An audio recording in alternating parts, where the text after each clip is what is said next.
Welcome back everyone, and in this video I'm going to be going over how Apple's iOS 14 will affect your Facebook ads. If you're new to this channel, my name is Bermingham and I am a digital marketer who is always learning in order to stay ahead of the curve. Now, as always, I would appreciate it if you liked this video as it helps grow and support my channel. Now with that said, let's get into the video.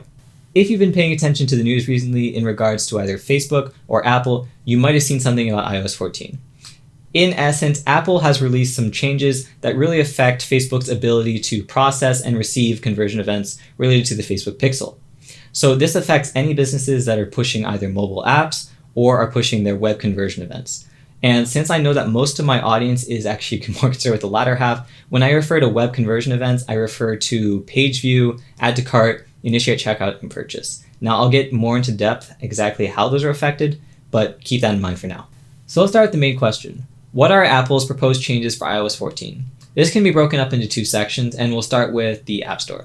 So within the App Store, there's going to be a new privacy section, specifically within the app page itself.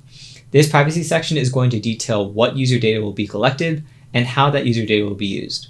So basically, Apple has taken the approach that they want to help their user better understand how their data is being used, as this is a growing concern. So what should you expect? If you are an app developer, you may see a drop in terms of app installs in terms of like what you were used to as people become more and more concerned with this. So just be careful in terms of what user data you are collecting. The second has to do more so with web conversion. So all of you e-commerce people out there, this is something you should be looking into. But there's a new feature that Apple is releasing, which is called App Tracking Transparency.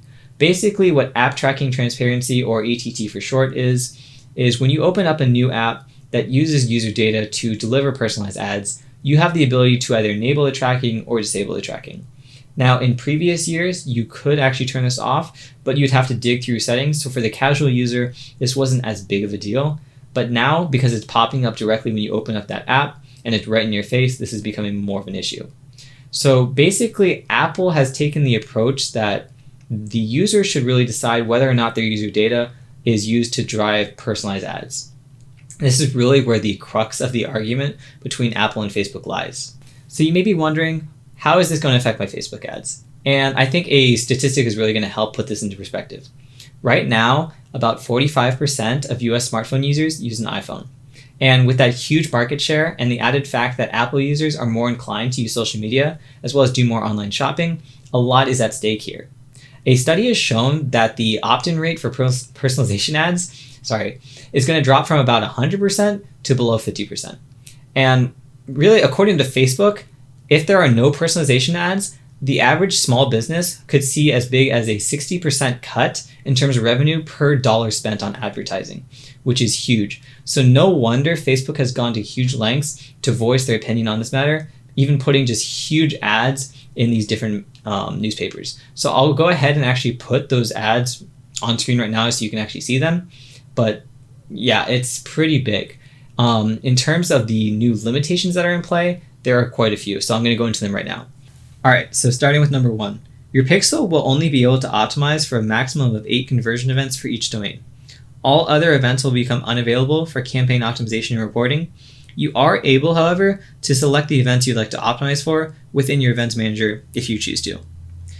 The next change is real-time reporting will no longer be supported, and data may be delayed up to 3 days, meaning you will not be able to make as quick of decisions with your marketing as you may have been used to. Another change is your results may be estimated based on statistical modeling in order to account for devices that have opted out of tracking. This may or may not result in over or under tracking when browsing your campaign results. A fourth change is the removal of breakdowns.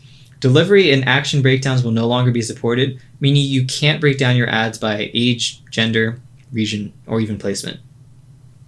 A fifth change includes the setting of your default attribution setting to a 7-day click attribution window for all new and existing ad campaigns. The attribution window for all new campaigns will also be set at the ad set level rather than the account level going forward. All of these changes have their own effects on your advertising, and each will need to be considered as we move into 2021. You may need to adapt your ad strategy to account for these changes in order to continue to thrive within the digital scene. As more and more people opt out of tracking, you will see a decrease in your custom audiences, which is something to note, as I know some people who distribute their budgets based on audience sizes. So you may be asking yourself, as a digital marketer, what can I be doing right now to prepare myself for this? And there are 3 crucial steps that I recommend you take. The first is actually recommended by Facebook themselves, and it is to verify your business's domain.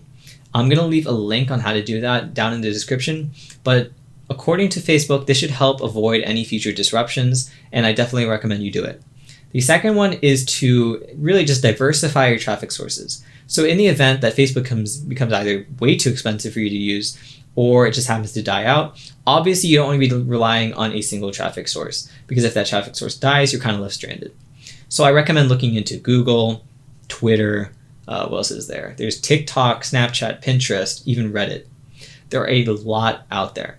I recommend you look into it, look into some ad strategies that you want to use on there, how you're going to actually connect with your customer, because obviously your customer just didn't disappear because Facebook's gone.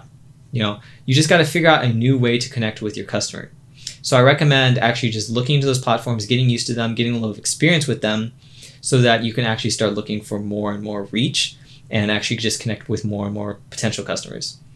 The third one, which I think is by far the most important, is retention, specifically email and SMS, as these are king and will be by far your best friends. What you're going to be looking to do is actually look to boost your lifetime value of your customers, because as customer acquisition costs rise, you want to be sure that you can squeeze every single dollar you spend on advertising, because as these costs rise, even just a $10 margin added gives you that much of an edge over your competition. So I definitely recommend looking into really just putting your time and effort into growing your email and SMS channels. I appreciate you staying around until the end, and if you liked what you saw, definitely subscribe to the channel so you can get more of my content placed directly into your feed. I appreciate also if you actually would leave a comment saying what you learned or what other content you want to see in the future. With that said, I'll see you guys in the next video.